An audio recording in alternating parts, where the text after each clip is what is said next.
Selamat datang kembali dalam kuliah Arsitektur dan Organisasi Komputer. Pada pertemuan ketujuh ini akan membahas materi mengenai CPU dan memori.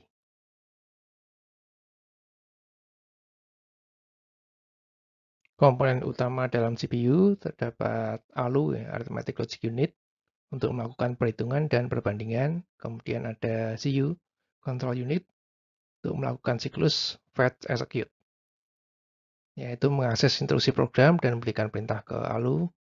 Dia memindah data dari dan ke register CPU dan komponen perangkat keras lain.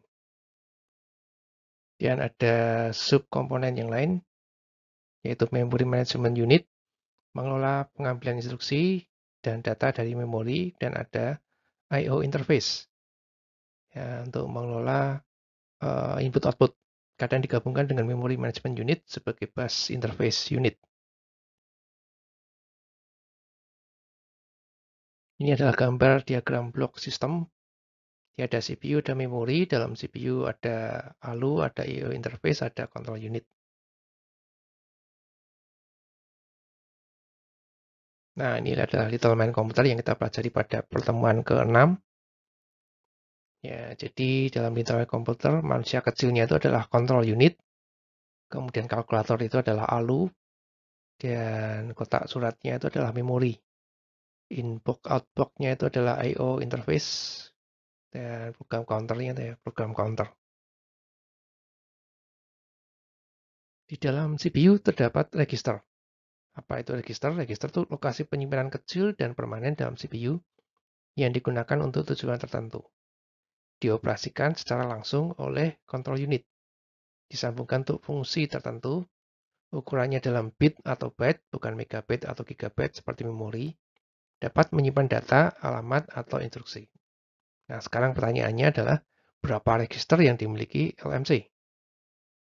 Ya, ada dua register ya di LMC, ya. Ada ALU dan ada program counter. Nah, apa register dalam LMC tadi dua itu ya, ALU dan program counter.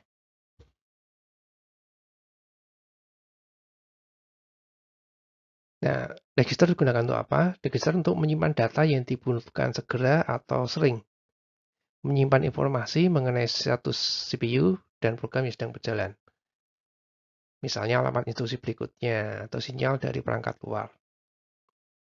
Ya, register ada beberapa jenis register. Ya. Kalau register yang umum itu adalah register yang dapat dilihat pengguna ya, atau user visible ya. Pengguna di sini umumnya adalah programmer ya. Jadi register yang dapat digunakan oleh programmer itu register umum, user visible, menyimpan hasil antara atau nilai data.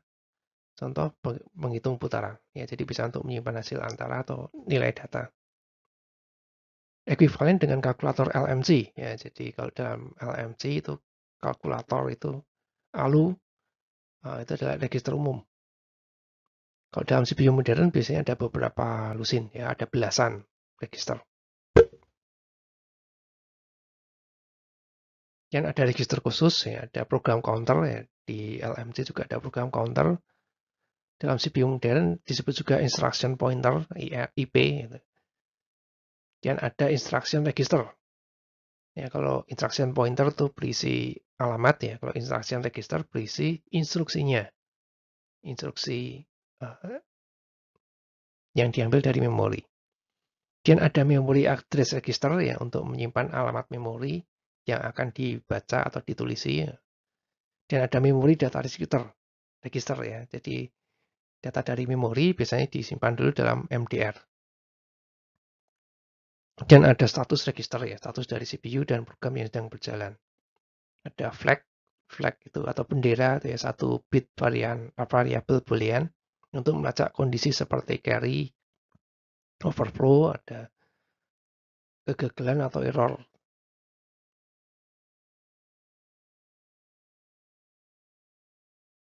Operasi register itu menyimpan nilai dari lokasi lain, register dan memori. Dan ada operasi penambahan pengurangan, ada operasi shift rotate, ada operasi pengujian konten ya untuk kondisi 0 atau positif.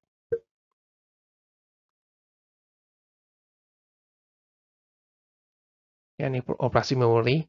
Setiap lokasi memori punya alamat unik. Alamat berasal dari sebuah instruksi dikopikan ke MAR yang akan mencari lokasi dalam memori. Jadi sebuah instruksi biasanya mengandung alamat operan. Nah, alamat itu akan dikopikan ke MAR.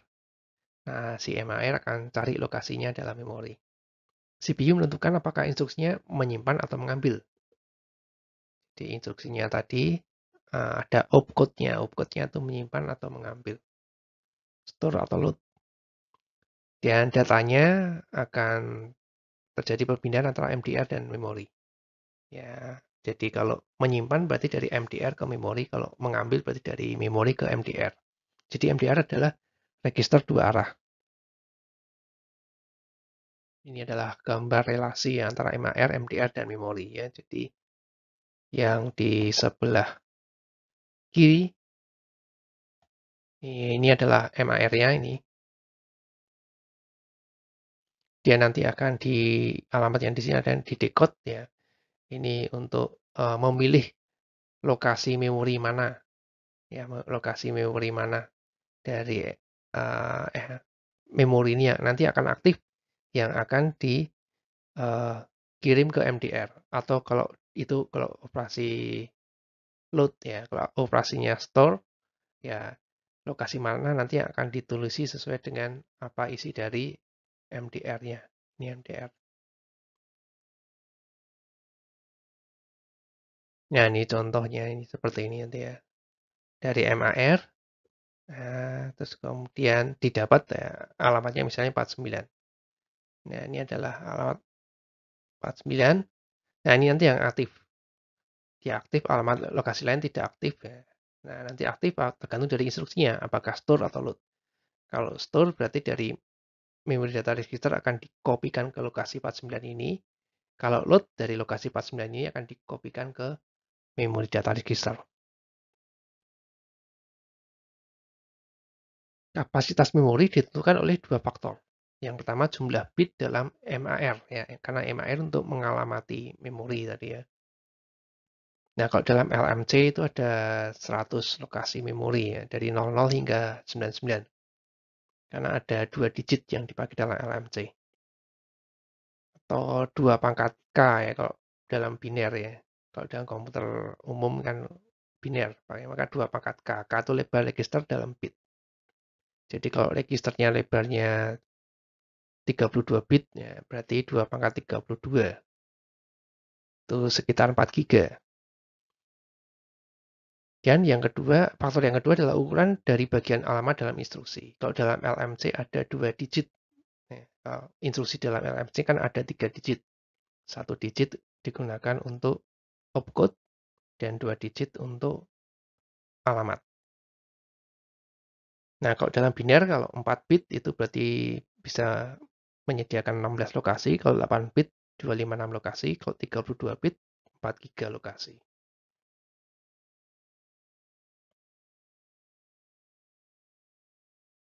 Memori RAM ya, random access memory, ya disebut random access karena bisa diakses secara acak, ya tidak harus berurutan, ya, jadi bisa acak. Ada dua jenis, ada yang dinamis DRAM, ada yang statis SRAM. Yang umum tuh yang DRAM. Kalau lebih murah, lebih madaya, lebih dingin, lebih kecil DRAM. Kalau yang sekarang dipakai komputer DDR RAM gitu ya, itu tergolong dalam kategori DRAM. Dia bersifat volatil ya, volatil itu berarti harus di refresh, di cas dengan listrik gitu ya, di refreshnya itu ya. Jadi 1000 kali setiap detik. Jadi setiap detik di cas dengan listrik, jadi listriknya diperbarui terus. Dan ada SRAM. SRAM lebih cepat dan lebih mahal dibandingkan DRAM. Dia volatil juga. Cuma tidak perlu di refreshnya tidak sesering yang DRAM ya. Refreshnya biasanya beberapa detik gitu ya. Sekali dalam beberapa detik. Ya, kalau DRAM kan 1000 kali setiap detiknya. Kalau SRAM sekali dalam beberapa detik. Sering digunakan dalam memory cache untuk akses memori cepat. Kemudian ada memori non-volatil ya, contohnya ada ROM, read-only memory, memorinya yang hanya dibaca saja, jadi ditulis sekali, kemudian bisa dibaca berkali-kali. Biasanya digunakan untuk menyimpan perangkat lunak yang tidak diharapkan berubah selama hidup sistem. Dan ada EEPROM, Electrically Erasable Programmable ROM, jadi ROM yang bisa ditulisi berkali-kali ya secara elektrik. Dan ada flash memory, ya, mirip-mirip dengan EEPROM ya, bisa ditulisi berkali-kali. Dia lebih cepat dari disk tapi lebih mahal. Menggunakan injeksi pembawa panas untuk menaruh bit data ya. Jadi datanya itu sebenarnya kalau satu itu berarti terkoneksi gitu ya, ada koneksi. Kalau nol itu tidak ada koneksi. Nah, untuk nyambungnya lagi itu dipanasi. Jadi kalau tadinya datanya nol mau diubah jadi satu ya dipanasi gitu. Sehingga nyambung lagi. Nah, karena harus pakai pemanas itu, jadi waktu penulisannya lebih lambat dibandingkan RAM. Jadi nulisnya lambat, tapi bacanya cepat. Berguna untuk penyimpanan komputer portable, jadi seperti smartphone gitu ya. Itu menggunakan memori yang non volatil. Jadi kalau waktu baterainya habis sekalipun, datanya tidak hilang. Ya, beda dengan PDA zaman dulu ya. Kalau PDA itu ya mirip-mirip dengan smartphone, cuma memorinya menggunakan yang volatil. Jadi baterainya tidak boleh sampai habis. Karena kalau baterainya habis, datanya hilang.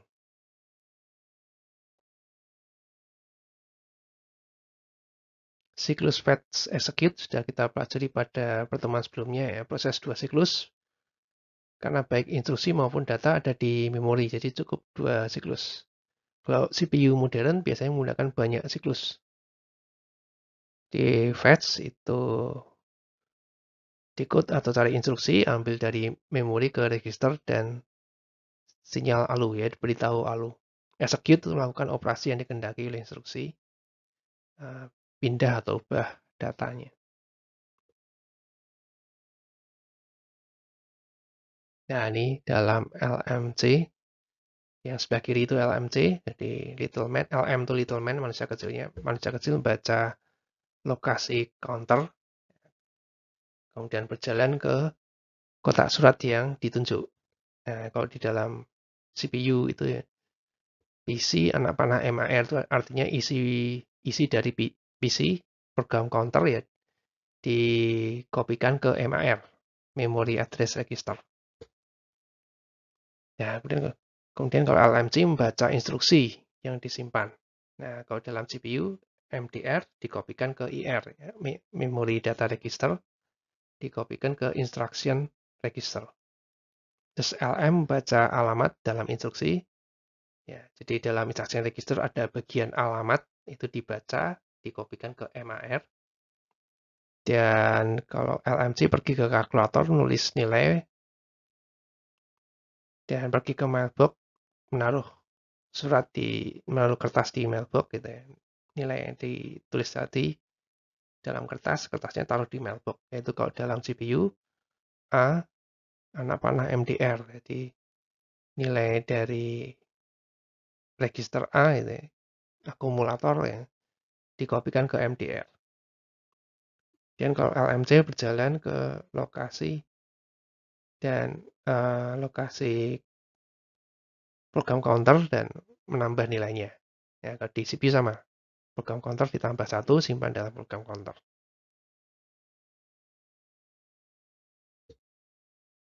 Dan komponen dalam CPU ada bus.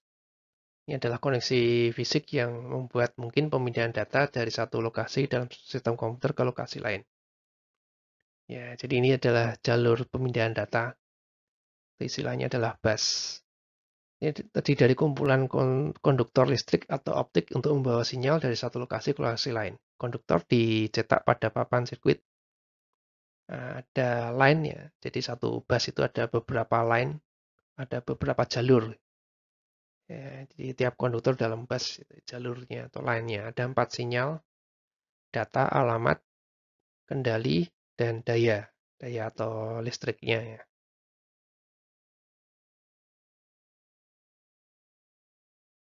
Terus ada beberapa kategori, ada paralel dan serial. Kalau paralel berarti ada beberapa bit dikirim secara serentak gitu ya. Kalau serial satu-satu ngirimnya.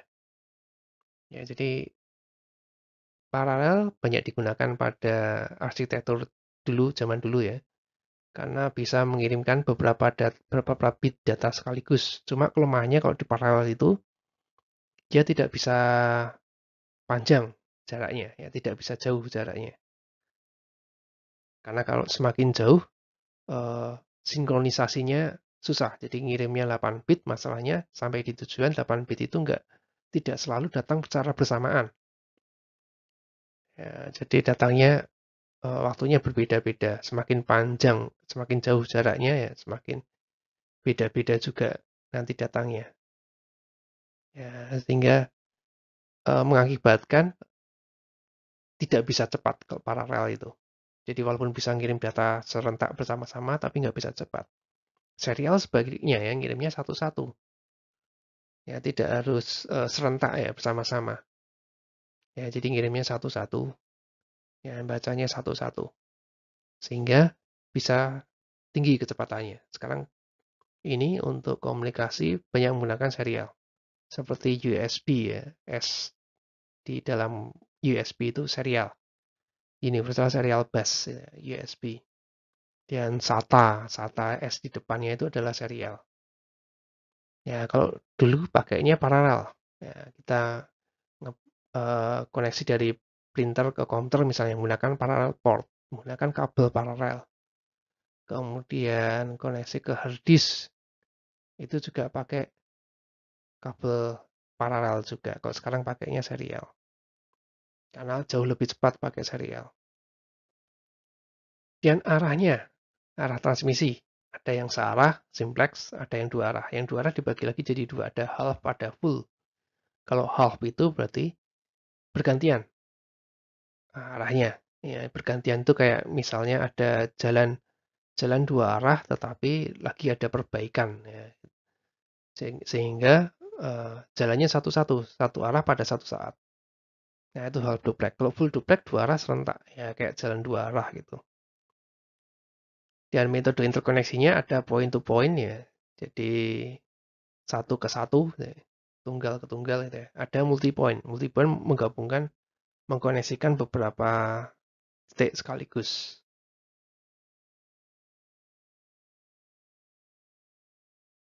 Oke, sekarang kita masuk ke instruksi ya. Instruksi ada beberapa jenisnya ya. Ada instruksi perpindahan data, ada ambil simpan ya, load store. Ini paling umum, fleksibilitasnya tinggi, melibatkan memori dan register. Ada instruksi aritmatika ya, operator penjumlahan, pengurangan, perkalian, pembagian, pangkat, melibatkan bilangan integer atau floating point. Dan ada logika boolean, operasi AND, XOR, NOT. Nah, itu biasanya tiga itu bisa ditambahkan yang lain juga. Instruksi manipulasi operan tunggal, misalnya negasi, decrement, increment, atur ke 0. Dan ada instruksi manipulasi bit, ya, flag untuk menguji kondisi. Ada shift dan rotate, ada program kontrol, instruksi stack, instruksi data banyak, ada kendali I/O dan mesin. Ini contoh shift dan rotate register ya. Jadi yang gambar kiri atas ini adalah untuk shift kiri. Ya, shift kiri 1 bit. Jadi digeser ke kiri 1 bit. Nah, yang paling kiri akan dibuang. Ya, yang paling kiri dibuang nih, yang paling kiri ini dibuang ke tempat sampah. Terus yang paling kanan diisi dengan 0. Ya, jadi kalau shift kiri, yang paling kiri dibuang, yang paling kanan diisi 0. Gitu. Kalau 1 bit, kalau 2 bit berarti ya 2 bit paling kiri dibuang, 2 bit paling kanan diisi dengan 0. Kalau shift kanan mirip ya. Shift kanan ya paling kanan dibuang, paling kiri. Nah, ini yang berbeda di paling kiri ya. paling kiri dikopikan dari bit paling kiri sebelumnya. Jadi kalau bit paling kiri sebelumnya 1, maka ya diisi dengan 1. Kalau bit paling kiri sebelumnya 0, maka diisi dengan 0. Ya, jadi kalau tadi shift kiri tadi selalu 0. Ya, paling kanan diisi 0. Kalau shift kanan, paling kiri dikopikan dari bit paling kiri sebelumnya. Itu kalau shift ya, geser shift itu ya. Kalau rotate itu putar gitu ya. Maka tidak ada yang dibuang. Nah, jadi kalau ini contoh ini rotate kanan ya, rotasi kanan, maka bit paling kanan dikopikan ke bit paling kiri. Ya, bit paling kanan dipindahkan ke bit paling kiri. Itu kalau rotasi kanan. Kalau rotasi kiri sebaliknya. Bit paling kiri kita kopikan atau kita pindahkan ke paling kanan.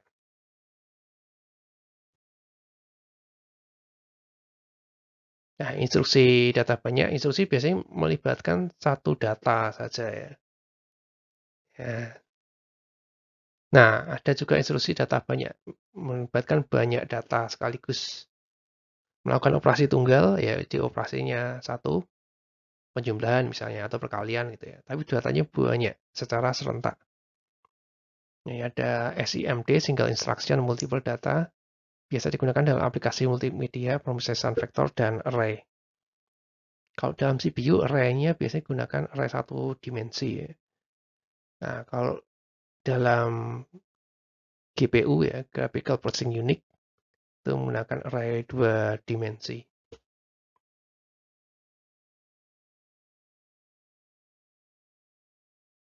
Ya, instruksi terdiri dari beberapa bagian ya, ada beberapa elemen. Ya. Ada opcode, ya, opcode itu operasi yang harus dijalankan, kemudian ada operan. Nah, ini tergantung dari himpunan instruksinya. Ada yang operannya cuma satu, kayak di LMC itu kan operannya cuma satu. Ada yang operannya dua, ada juga yang operannya tiga. Jadi kalau operannya satu ya, ya seperti contoh LMC itu ya.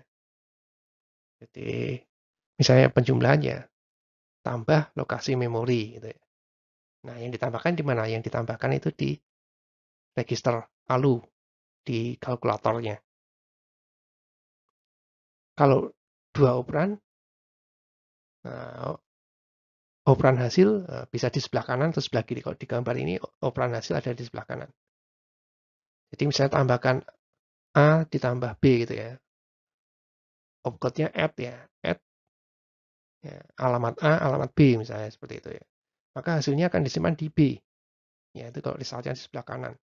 Ada juga yang resultnya di sebelah kiri. Jadi add A, alamat B ya. Hasilnya akan disimpan di alamat A. Kalau yang lengkap ada 3 operan. Yang 3 operan biasanya hasilnya di paling kanan ya. Kalau 3 operan di A tambah B sama dengan C. Gitu ya.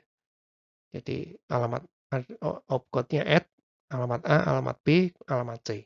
Hasilnya di C.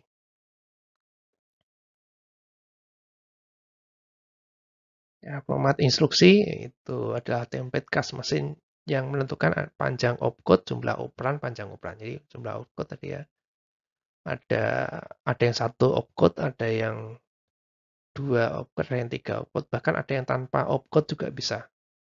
Ada juga ya, jadi instruksi yang tanpa opcode, tanpa operan. Ya.